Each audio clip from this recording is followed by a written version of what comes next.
Welcome. This is Samantha Skelly, and you are listening to the Hungry for Happiness podcast, where we dig deep and discover how to reconnect into your body, heal your relationship to food, and finally feel the liberation and freedom you desire. Kleenex is encouraged, and pants are optional.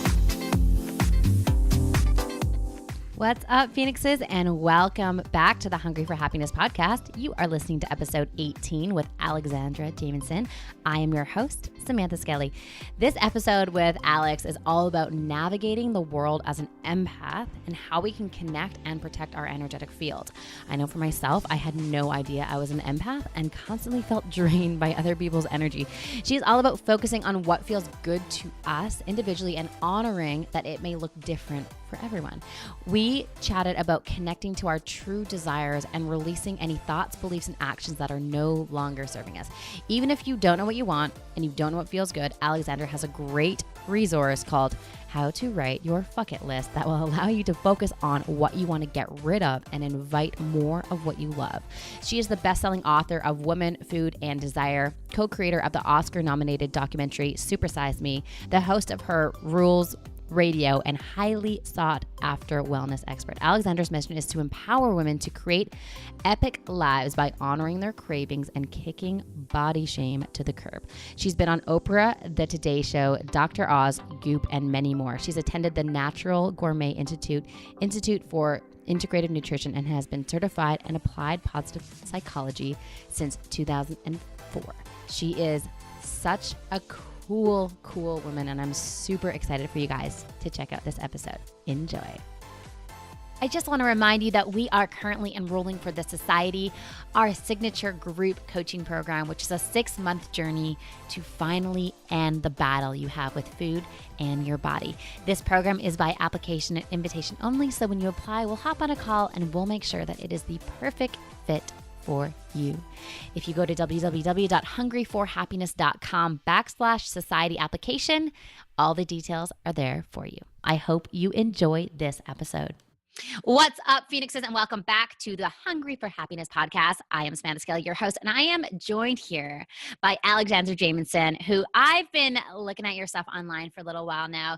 Love what you have to say. There's some topics that we're going to dive into today that come up all the time in the Hungry for Happiness community, including being an empath and what that means. And I can't wait to talk about this. It's something I'm like an empath to the core, and I did not know I was one from the majority of my life. And I just felt like drained and exhausted and thought I was an introvert. So I'm excited to chat to you. So thank you so much for joining me. Happy to be here. So first question, what is the number one thing about life that makes you feel most alive? Oh, man. Nature. I love being in nature. I call nature my church. Yeah. So even though I live in New York City, you wouldn't think that would be something constant in my life, but I go for walks every single day. I have to be outside. We have the roof deck, thank goodness. So I'm up in the hammock, staring at the sky a lot. And then there's one other thing, which is I call the couch my happy place. Nice. I have a 10-year-old son and a wonderful husband. And, when the three of us are on the couch together, just watching something stupid like Parks and Rec, I'm so grateful for everything in my life. That made my heart warm. That's so beautiful. When you escaped nature in New York, is there places to go that are close? There's actually quite a few. So Prospect Park, which is almost as big as Central Park, is here in Brooklyn. Yeah. And I'm a huge bird nerd. So are you? I love going to the Audubon walking tours on Saturdays. Oh my gosh, that's so funny. And there's a sculpture garden about 5 blocks away on an art school campus that's super quiet and closed. It's all shady. So there's pockets. You just have to seek it out, and you have to, being a nature lover, being a total actual tree hugger from Oregon. Yeah. I have to get there consistently. It grounds me. It's calming. It helps me feel sane and connected. I love that. It's so interesting how, nature's like medicine. You're in nature. You just like surrender to nature for a few hours, and your tank is just charged up. It's so good. I have this sign by my computer that says, yes, go for a walk. Because I know, like if I'm at my computer for too long, all I need, like, I think there's like so many problems with what's going on in my, digital life. And then I'll go for a walk and I'll come back and I'm like, none of that shit actually matters at all. So funny. Perspective. Yeah, surprise, my schedule is clear, huh? Yeah. Right? It's like nature gives us perspective. And I think like we're so innately connected to it, and it's so calming, and it just exists, and it just is, and it's just being there. And it's like, it teaches us, like we get to just be and coexist with the other things around us without actually like fighting against and forcing against anything. Totally. Nature, children, and old people are like where I get my lessons from. Look, lessons are all around us. It doesn't matter. I have a cat. She teaches me. I live in New York City. I'm surrounded by people I don't even know. And there's always an opportunity. You just have to be present and open to it. That's it. You're totally right. People are our teachers. These situations are our teachers. Resistance pain is our teacher. But are we open to viewing it like that? Or are we going to take the victim seat and think that those things are happening to us? Yeah. I love that. Okay, let's jump right in. Let's talk about empaths. Like we said at the beginning, this is something that comes up constantly in our community. And we've never, ever done a show on touching on this. So to give some people some context of what an empath is, why don't you explain what that is and some of the visceral tension we may feel as an empath, not knowing that we're an empath. Yeah, this came up when I was with my friend DJ Tasha Blank. We were riding back from a retreat in the woods back to New York City, and we both got out of the car and we're like, ugh. We were so calm and chill after teaching in the woods for a couple of days. And I jokingly said, yeah, it's hard out here for an empath. And she's like, oh, that's a great lyric. So we just started joking about it. And I realized that I was like, oh, I'm not the only one.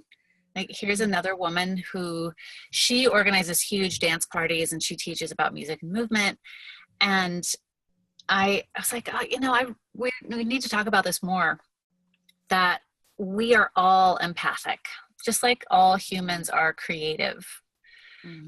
Unless you're, a psychopath or there are, and I take that back. That was very glib. That was very off the cuff, but there's lots of people on the autistic spectrum who can't read people well, right? It's just, it's something different about their brains, but a lot of us can really read people. Women especially, we have a skill we're born with and we nurture throughout our lives, where we walk into a room and we read the room energetically. And you might not have recognized that you've done it, but if you think about it, we can often feel nervous walking into a party or a meeting or a reunion, because all of a sudden there's a lot of energy coming from a lot of different people, and we're trying to read, is everyone safe? Is this person safe? What's the relationship in that group of people? And we're trying to read where we fit in, or where it's safe to go, or what we should avoid.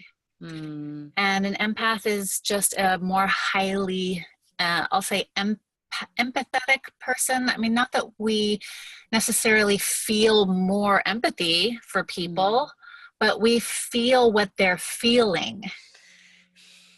That's a difference. Now, there is an edge that we have to walk, because some of us empaths try to pretend that we're mind readers, and sometimes we are mind readers. Sometimes we can totally read what's going on with someone else, what they're thinking and not saying, and sometimes we try to be a mind reader and we're totally not. Okay, so you need to check yourself. Be careful, be kind, be considerate. Don't make huge assumptions about other people that you're with.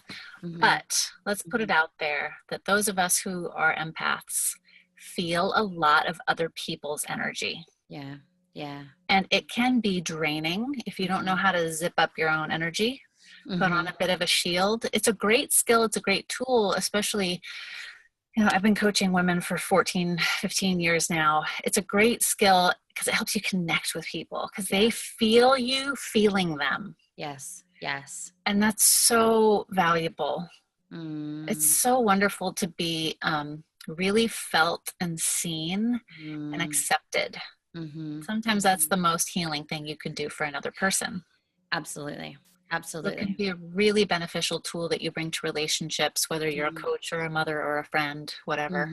And if you don't have your boundaries, like if you haven't learned how to protect your own energetic and physical and spiritual and emotional boundaries with other people, then you can get hooked by narcissists, by sociopathic people or people on those spectrums, and just energy vampires. There's a lot of people out there who are yearning for connection. They have a big hole in them from whatever trauma that they grew up with or experienced, and they're looking for people who have a well of empathy on tap. Right. Yeah. And you might look back in your life and say, wow, I've really been targeted by people like this a lot over the years. It's because they read you. They read you that you got what they want, which is energy and empathy and understanding, but it can drain you. Yeah, absolutely. Absolutely. So talking about zipping up, protecting our energy, understanding to discern between what is our energy and what is other people's energy, where can we start? How can we do that? So there's so many different ways to start doing that. One of the simplest things you can do is going into nature on a regular basis, something called grounding, which is just taking off your shoes and standing on the earth or standing in the sand or the water, whatever draws to you or wherever you happen to live, laying down on the grass, letting the earth really just hold you. And it drains you of stress. Yeah. You calm to the earth's vibration. That's one super easy way to do it. Just calm yourself. When I joke about hugging trees, I actually go hug trees. The big, really thick, round ones. When you hug a tree, when you really just go do it. I challenge everyone. I'm gonna do it today. Go actually like put your arm against it. Maybe not sap on your face, but maybe look out for a trail of ants. But if you really lean on it and close your eyes and hold on to it, you will feel so calm and rooted and held. It's so calming and relaxing. The only thing you have to do is just be like, I'm not going to care what other people think about me for a minute here, because people might see me depending on where you live. I'm here in Brooklyn, so there's a million people walking by every minute. I just have to not care. People, I'm like, fine, somebody's going to laugh or look at me, whatever. I'm just going to lean on this. It's just so calming, so relaxing. Another thing that you can do is, it's kind of a meditation, but not really, because you're not doing anything. Lay down or sit down really comfy, hand on heart, hand on low belly, and just start to feel your personal actual vibration. Like tune into your breath. But you can start to feel, if you get really quiet, especially if you have your shoes off, you can start to feel your own blood pumping in your veins, in your feet, in your hands. You can feel your heartbeat, your lungs moving, like you are tuning into your personal energy, your personal vibration. You are a being. How do you feel? And if you do that regularly every day, you can, some people call it your home zone. You know, it's your own personal vibe, but whatever it is, you can just keep coming back to that. It doesn't take very much practice, like a week every day. Keep coming back to that feeling. And once you know it, I can do it in an instant. And then when I'm surrounded by crazy, noisy, rude, loud people on the subway, I can just go inward and in a moment say, no, this is me. I am not them and their stress. I am here and I'm fine. I'm safe. I'm good. I love that. I love what you said about home zone. I think that felt sense of home that we all desire so much, we're constantly externalizing that desire and that need to feel that. It's a comfort. It's like being at home with like chicken noodle soup with like your mom taking care of you. It's like, it's something that we're all desiring so much. And I love how you brought it back to that. Is like, we find home within ourselves. We find that felt sense of like home within our bodies. And it's not through financial security or a husband, boyfriend, or anything else, or a house for that instance. It's through ourselves. It's in our bodies. Yeah, we have been taught to look for that sense of security externally. We have been taught to look for that outside of ourselves. And most of us women especially have been taught that our bodies are not safe places to live. Yeah.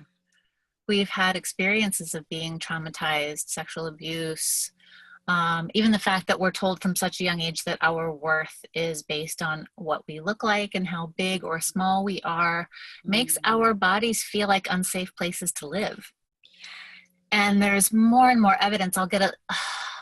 It's not necessarily political, but I'll just get real with some stats right now, which is the CDC, which tracks all ways that people die, all diseases, all illnesses in America. The CDC just came out with a report in the last couple months that shows that of all the women who are murdered in America every year, over half of them are murdered by men that they're either in a relationship with or were in a relationship with. So current partner or ex-partner. So most women who are murdered by someone that they were or are in love with. Wow. And that is something that we know on a very basic level. It's like the water we swim in. Even if we didn't know it logically, there is that, I'm not 100% safe in my body because I'm a woman. And that's a real mind fuck. Yeah. So I'm constantly encouraging women to go take a self-defense class, which is really just a way for you to have a little bit of practice saying, no, this is my body. No, you cannot. It's how to draw physical boundaries. It's how to protect yourself. So, and again, we haven't been taught that it's okay to stick up for ourselves, to yell, to be mad at someone else, to even fight for ourselves physically, emotionally, spiritually. So there's a lot of stuff that impacts our ability to feel strong and at home in ourselves. I watched Wonder Woman last night. Have you seen that movie? Twice. That's so great. It's like, I'm like, that's incredible. I cried at least 3 times each time I watched it. It was just like, yes, fuck yes. That was incredible. You're right. It would allow us to feel more safe in our bodies if we knew we could protect ourselves. And this whole piece of not feeling safe in our body, like the complexity of that conversation in itself is just like so much. We have the weight loss industry telling us that we need to be skinnier.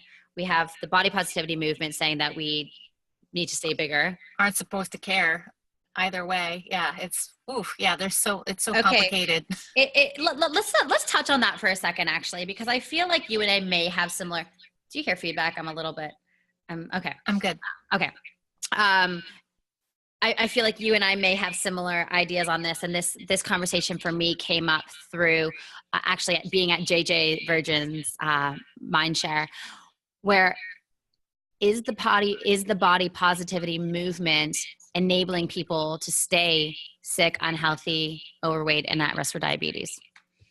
Yeah, I saw that conversation come up in the Facebook thread after the event, so I knew people were talking about it there. And here's the thing, you cannot make that distinction for the individual. It's an individual person's history. It's their experience of their own body. It's what's your health situation. So here's the thing, I don't give a fuck what you eat, and I don't give a shit how much you weigh. Do I care that you get what you want and that you feel the way you want to feel and have the experience of your life that you want to have? Yes, I care very much. Yes. Sorry. It's so refreshing to hear that, because like I get ridiculed so much with this view. So, yeah. So I love JJ and I love the people that go to this big event. JJ Virgin, wonderful friend, incredible, caring, smart woman. Yeah. She's been on this podcast. Yeah. And there's a lot of people in even the alternative health movement who are still using the very small, like this, what's in here, this is the target. You have to weigh this much, You have to look this way. You have to try to be, you have to try to be this kind of thin and this kind of healthy and look as young as possible, as long as possible. That's still the goal, even for people in this alternative health field who are doing amazing things with adrenal health and thyroid issues and Lyme's disease. I mean, all this shit, I love it, believe me. And we're still using tall, thin, white, skinny as the ideal. We're still measuring all of us by that. And it's, you know, there's this expression in economics that statistics don't matter to the individual. Because stats, you know, they're a way to measure what's happening in a group of millions of people. But when you talk to the individual, you got to learn what's going on with them. So what I find with the Hungry for Happiness community is the body positivity movement. Not only is there like this level of enabling, like permission slip to like, you know, love your body. We have a distorted version of like what love actually is. And it's like they feel pressure. Like, I've hated my body for 30 years. How the fuck am I going to love my body because I see an Instagram influencer telling me to love my body? And I say, it's actually okay to hate your body, but we need to be real with that first. And then we can move from there. And it's actually okay to be fat if that's what you genuinely want. Individual, case by case. Yeah. And it's not up to me to tell you what is okay for you to want. I'm not up here telling everyone you need to look like me or live like me. But I am really good at helping people move through those mindset blocks and figure out what it is that they need to eat in an experimental way, rather than saying, I'm just going to give up all of my insight and wisdom and follow somebody else's plan to the letter. And when it fails, I'm going to blame myself, even though it might have been the plan that was the problem, not me. Dependency. How can we get rid of dependency and inspire people to trust themselves? Well, I actually see this conversation, this kind of back and forth argument between the body positivity community and the people who are giving them shit. I actually see this as a way forward, because we're kind of going the opposite way now, right? The pendulum has to swing super far over here in order for us to find a middle ground. How do we do that? Well, you know, I talk about helping people live life by their own rules. And that requires, you know, getting clear, a little bit more clear at a time. It's like baby steps of clarity. What do I want? How is my life set up that's not actually serving me?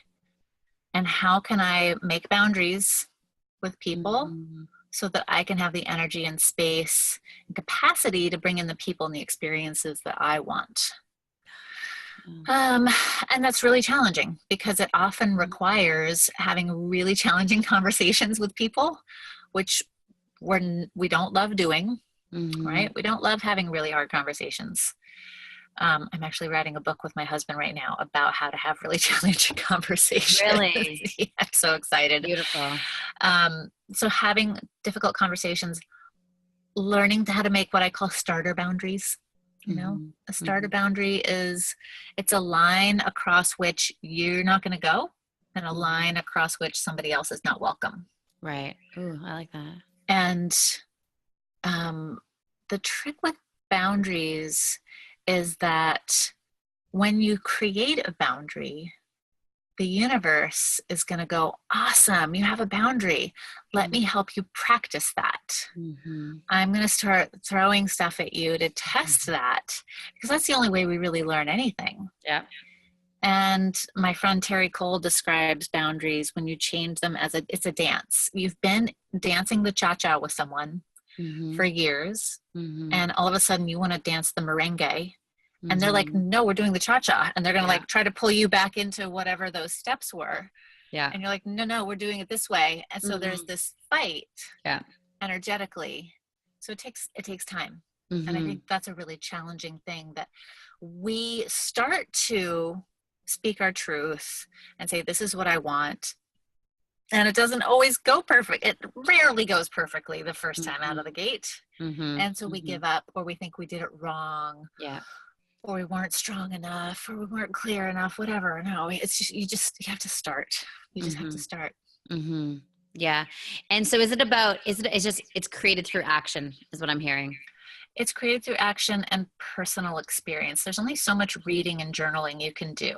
Yeah. There's only so much praying and reading and journaling and chanting and meditating you can do. Now, all of those are action for sure. Yeah.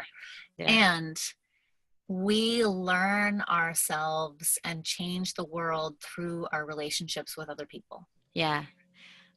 I love how you said that. Something that I've just observed in my community is oftentimes people can use self-care to still bypass doing the work. It's like, but as long as I'm doing my meditations and my chanting and my this, that, and the other, then I'll be okay. And then they're confused as to why it's not actually working. It's because that action piece is not there. Right. Yeah. The stuff that we do for ourselves in the privacy of our own home, or going out dancing or whatever it is, whatever your self-care is, that's a non-negotiable. That's the bare minimum. That's the foundation. But again, we become who we are, and we change the world through our relationships and interactions with other people. Yeah. Yeah. Yeah. That's beautiful. I love that. I want to talk about your fuck it list and how to write a fuck it list. So why did you create that? Like what I love about you that I'm hearing so far is just like this, like personal power, getting connected to what we want and then just fucking doing it, and just like being unapologetic about living life on our own terms. And I absolutely love that. And it's not, what I'm hearing is, it's not about subscribing to any movement or practice or anything. It's about truly finding the individuality within that person to figure out, how do I want to live my life? Yeah. Now, I'm a big fan of all the movements. Believe me, I've read everything. I've been to every workshop. I've tried all the things, and I am not a member of anything. It's about finding what resonates with you and going with it.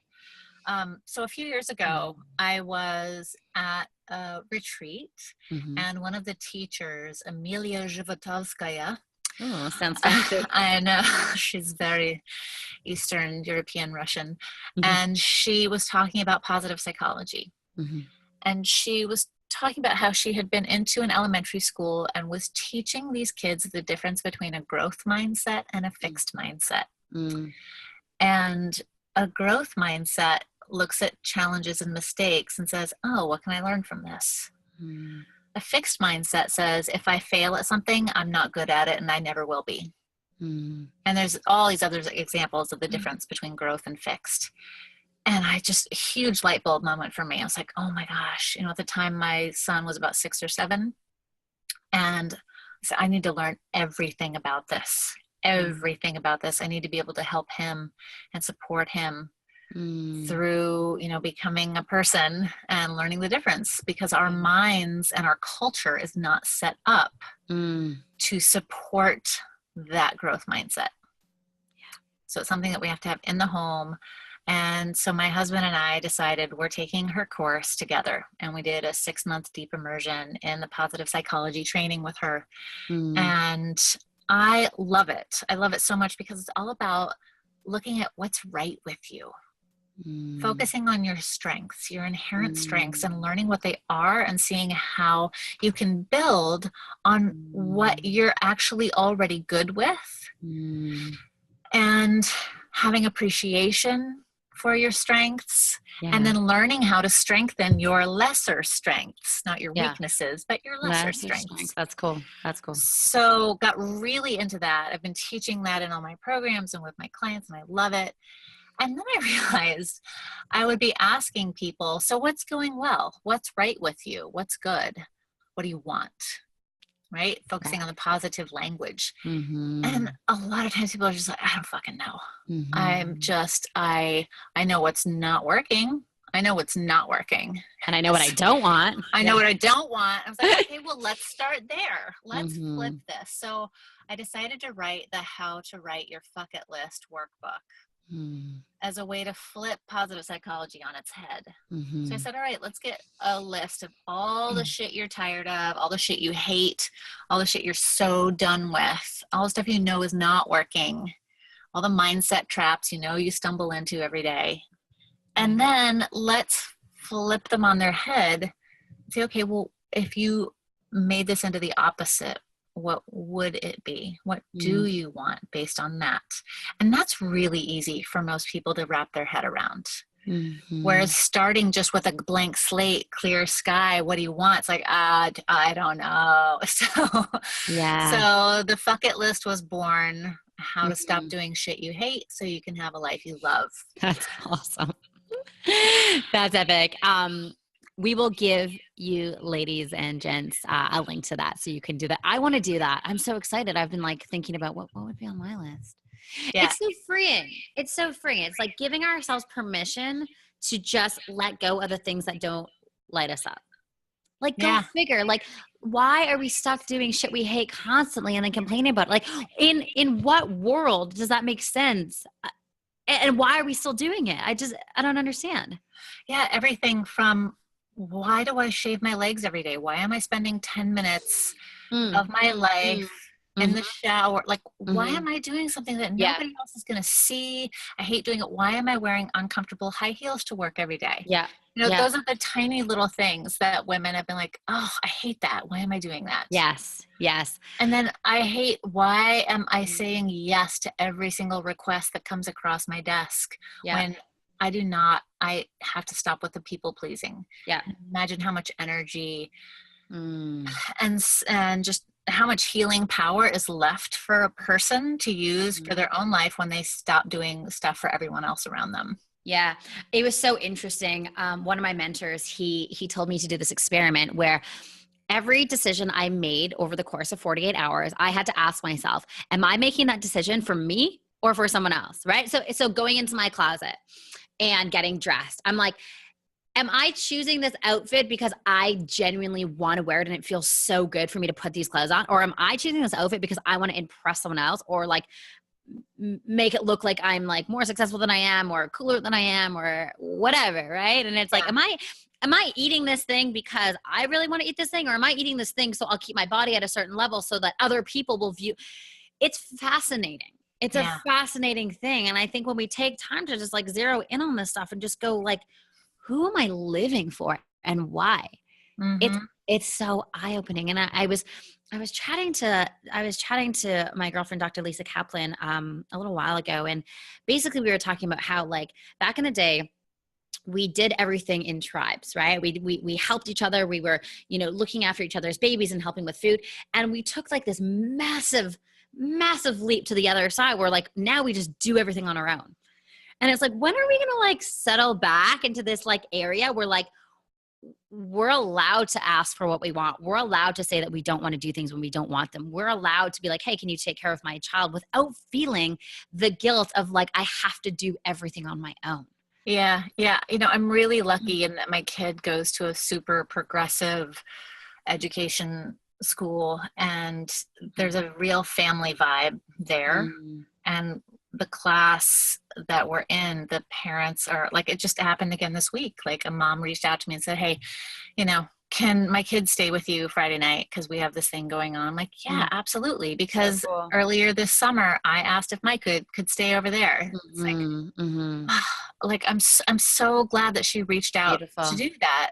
Beautiful. And it feels really good that I know I've got at least 6 other moms who are willing to pitch in and help out. And it's just it's such a relief. Such a relief. It's like, we don't have to do this life thing on our own. No, we can't. We can't. Yeah, you're right. We can't. We think that we can and we try, but we can't. And that's when we have adrenal and thyroid breakdown and we put on 100 pounds that we can't get off. And we're so exhausted and we're falling apart. And we're like, what's wrong with me? I'm trying really hard. I'm eating 1,000 calories a day and working out 2 hours. Why am I not losing any weight? Because you're fucking exhausted and worn out and your body just can't keep up anymore. That happens all the time. What is the belief underneath all that? I think we really addressed it. I have to do everything by myself and I'm not worthy to ask for help. Or if I have to ask for help, I'm a loser. Or, I'm admitting my weakness if I reach out for support. Yeah. Yeah. Oh, it's interesting. It's so interesting. It's like this whole phase. I know for me personally, and I've shared this story before, but like growing up, you know, I was constantly told like, don't be selfish, put others first. And that manifested into me being like the biggest people pleaser of all time, where it was like very difficult for me to speak my needs. It was very difficult for me to ask for what I want. And I felt an incredible amount of guilt. So I didn't do it. Yeah. I just didn't do it. I had another thing in my family. It's funny. My husband and I were both raised by Southern parents. Mm-hmm. So we both heard the expression, don't be too big for your britches. Yeah. That's an interesting one. How did that manifest in your life? So I have always wanted to be on stage, be in student government. You know, I've been in documentaries, I've been on TV, like I've done all these things. And I agonize over it. Like, am I doing this for the right reasons? I just agonize over it. Like, I'm being selfish. I'm being a limelight hog. I'm being an embarrassment to my family because I think I'm all that. So it's just like, I wonder, wow, if I didn't have that, what else could I have done? Right. You know, how much bigger could my impact be if I wasn't so worried about people thinking, oh, she's too big for her britches. So don't think that even us coaches have it all figured out. We're still human too, figuring it out. We're still throwing shit at a wall and seeing what sticks. Yeah. It's like this fear of like, I won't be liked. I won't be liked. Yeah. My friends or my family are going to think I'm just too selfish, too self-centered. Yeah. There's that. How do you play in life? Like, how do you give yourself permission to play? What sorts of things do you do? Constantly. It's one of my biggest things. I took myself for a bike ride yesterday, and I don't bike ride to work out. I go out to have fun because it makes me feel like I'm 10 years old again. Yeah. I have an amazing pair of hot pink suede roller skates. That is amazing. I go roller skating a lot of Fridays in the summer. There's adult-only disco dance roller skating parties here in Brooklyn. That's so awesome. I have a hammock upstairs that I love to just go sit in and sway. I color. I'm into hand lettering. I play a lot. Like, I love humor. I love comedy. I love creativity, playing, writing. I grew up in a family of musicians. My husband's a musician. So we have like all of our instruments just out in the living room. So they're always there. It's just everywhere all the time. Yeah. What was how did you give yourself permission to do that? I know a lot of the women in this community, a lot of the people listening, they think like, if it's not productive, I'm not going to do it. If it's not for something, I'm not going to do it. Like, what is the belief that you have, or what do you have to embody for you to just like give yourself full permission to play and be in that energy of like creativity and fun without feeling like the guilt where you have to do something different? Well, let me preface this by saying that, I put a lot of pressure on myself to be productive and an earner and a good enough mom and all those things.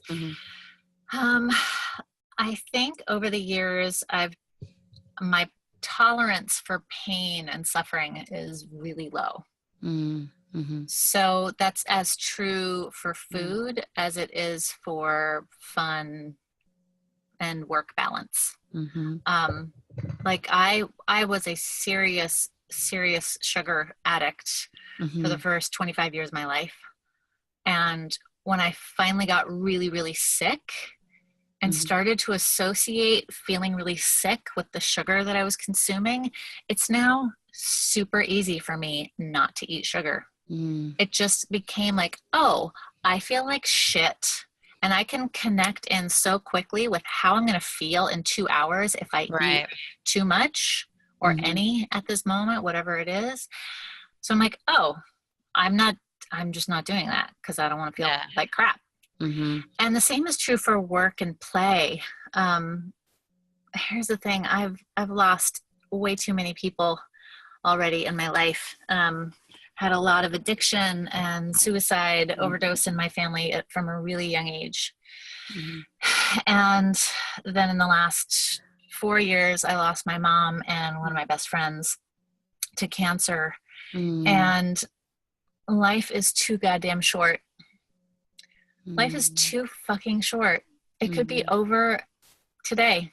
And I don't want to waste it living like I better have $1.5 million in my retirement account by the time I'm 60. That's all that matters. No, that's not all that matters. It could be over today. So it's finding that balance of being a responsible adult and being a human being who's happy to be alive every day. That's so beautiful. There's some perspective for you. Yeah. So I love that. Thank you for sharing that. That's an important piece. On that note, I'm like, what can I do right after work? Oh my God. Thanks for having me. Yeah, you're like, and see you later.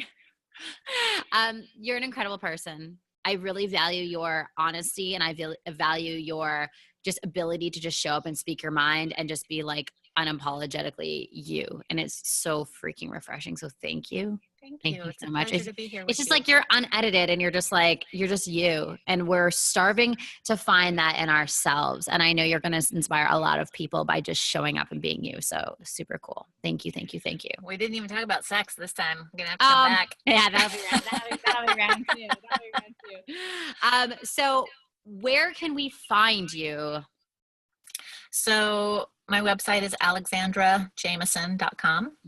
My podcast is called Her Rules Radio. And I'm on Instagram at Delicious Alex. Delicious Alex. Beautiful. And we will put a link to that guide that we chatted about in the podcast so you guys can do that. I know I'm definitely going to do that today at some point. So thank you. You're incredible. Super excited to meet you in person one day. Me too. Thanks, Samantha. You're so welcome. Have a good day. Bye-bye. Thank you so much for listening to this episode on the Hungry for Happiness podcast. You can join the conversation with women just like yourself at hungryonfacebook.com. Until next week, ladies, stay classy and badass.